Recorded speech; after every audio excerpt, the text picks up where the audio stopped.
गणपतीचे प्रथम घेऊ दर्शन, भाजे गिरी डोंगर देई भक्तीचं स्पंदन, काजरी गावातून सुरू होई पवित्र वाट, श्रावण बड मध्ये भरते भक्तीची मोठी लाट।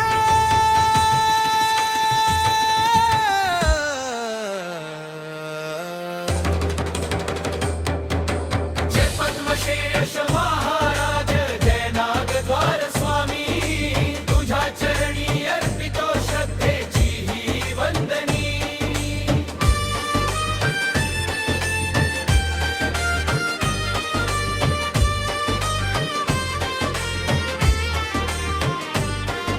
निशाण गडावर भगवान भात उंच फडकतो, प्रत्येक भक्ताच्या मनात विश्वास जागवतो, चिंतामणी कृपेने सर्व चिंता दूर होती, गुलाल शेष हळदी शेष आशीर्वाद वर्षविती, चित्रशाळा मातेचा प्रेमळ आशीर्वाद लाभे, स्वर्गद्वारातून चालताना मन आनंदाने न्हावे।